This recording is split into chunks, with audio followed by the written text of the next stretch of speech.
Baik teman-teman, kami akan membahas konseling pra-pernikahan dari perspektif GPIB.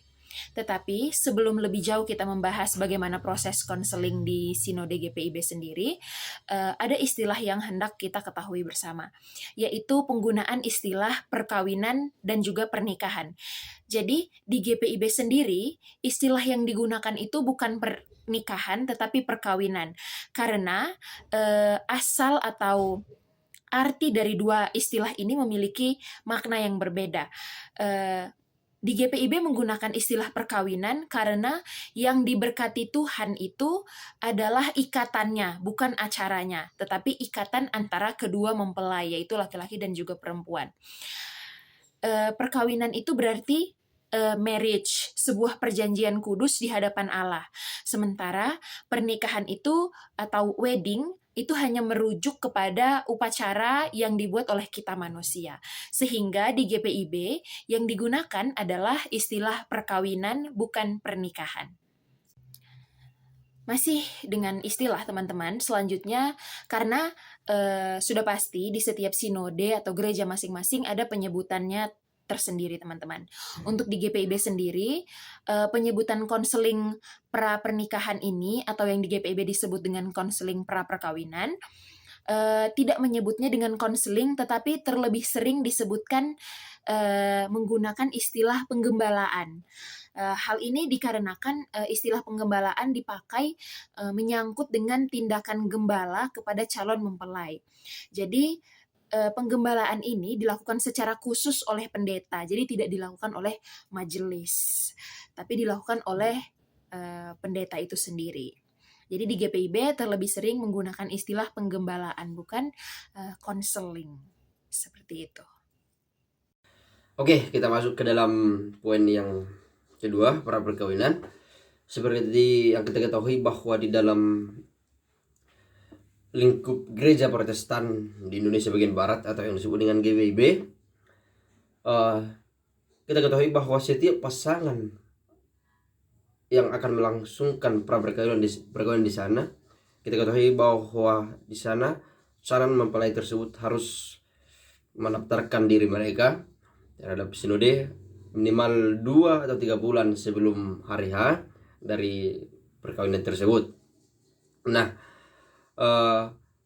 pendaftaran ini atau ketentuan ini sudah disetujui dari jemaat setempat dan sinode bahwa ini juga sebagai persiapan yang matang nantinya kepada calon mempelai sebelum hari H. Serta ini dimaksudkan untuk memberikan waktu yang cukup juga untuk bagi calon mempelai dalam mengikuti program pembinaan dan pendampingan praperkawinan tersebut yang ada di gereja. Nah, program tersebut di dalam tradisi GPIB ini dikenal dengan istilah katekisasi praperkawinan. Nah, istilah ini dikenal atau berfungsi sebagai wadah untuk calon mempelai, di mana bisa dibilang sebagai pembekalan rohani, pembekalan emosional, sosial bagi calon mempelai, bahkan ini juga sebagai pembekalan teologis terhadap mereka. Nah,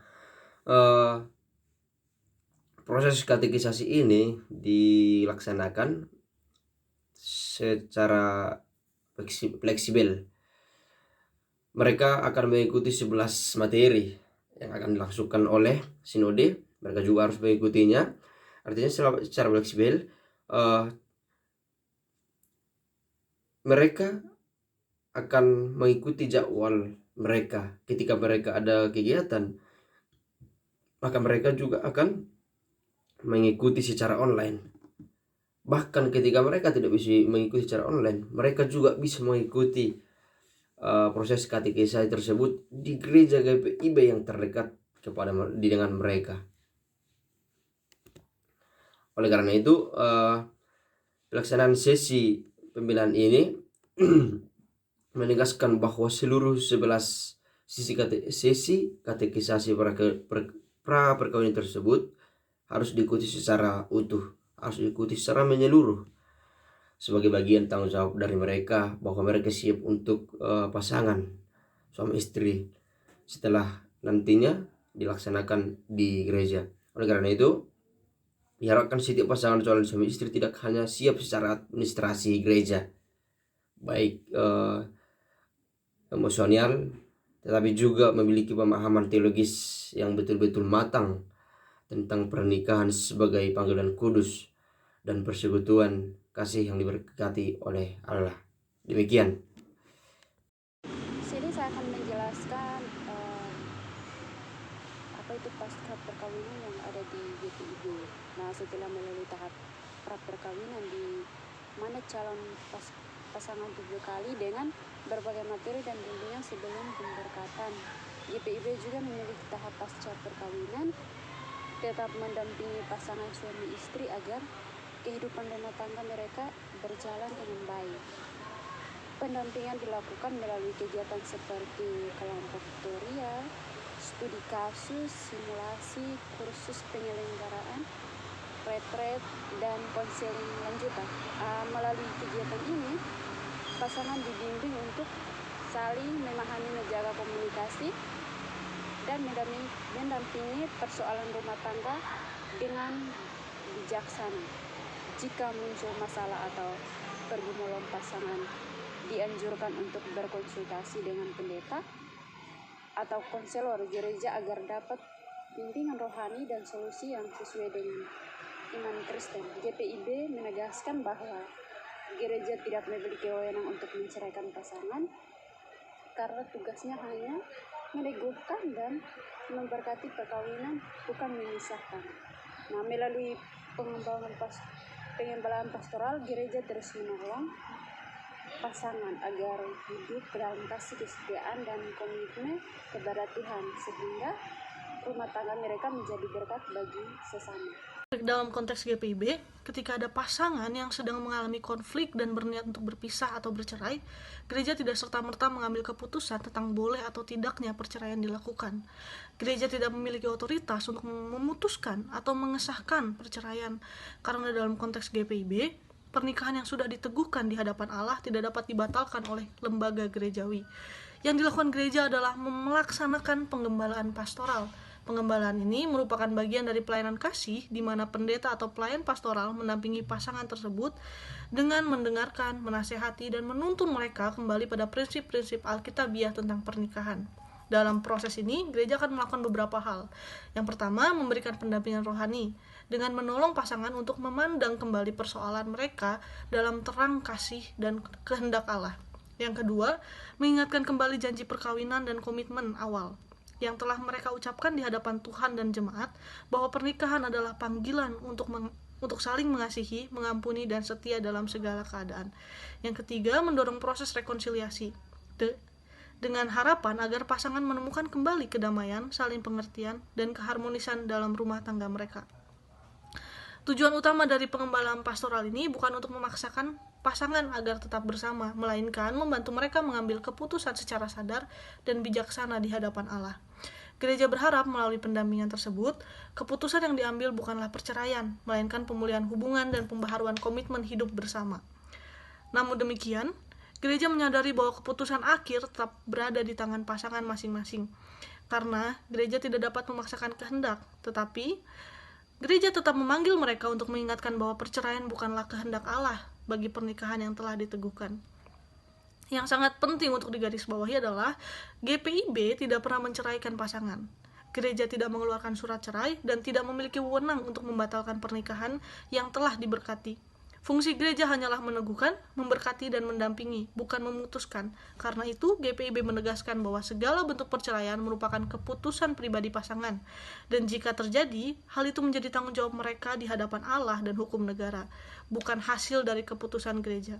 Dengan demikian, konseling pernikahan di GPIB merupakan wujud nyata dari pelayanan pastoral yang bertujuan menjaga kesetiaan umat terhadap janji pernikahan, menolong mereka bertumbuh dalam kasih dan pengampunan, serta menegaskan kembali bahwa pernikahan adalah panggilan kudus yang tidak seharusnya diputuskan oleh manusia dengan mudah. Perkenalkan, saya Jenny Asa dengan NIM 71-2022-194. Di sini saya akan menjelaskan teori atau pendekatan. Nah, pendekatan yang digunakan GPIB dalam tahap pra-perkawinan menekankan pembinaan, pembekalan, dan menuntaskan keseimbangan rohani bagi calon pasangan yang sebelum menikah. Nah, namun ada beberapa metode yang digunakan antara lain ceramah. Ceramah ini digunakan untuk menyampaikan pokok-pokok teologis dan etika Kristen tentang perkawinan seperti makna janji nikah, kesetiaan, dan peran suami istri dalam rumah tangga. Yang kedua, diskusi. Nah, diskusi ini mengajarkan calon pasangan berbagai pendekatan dan pengalaman makna rumah tangga. Terus simulasi. Nah, simulasi ini memberi kesempatan bagi calon pasangan untuk berlatih menghadapi situasi yang nyata seperti pengambilan keputusan atau menghadapi konflik. Ada studi pembandingan. Nah, ini melibatkan pembelajaran dari pasangan yang sudah menikah atau membandingkan berbagai pengalaman hidup keluarga. Terus masuk dalam pasca perkawinan.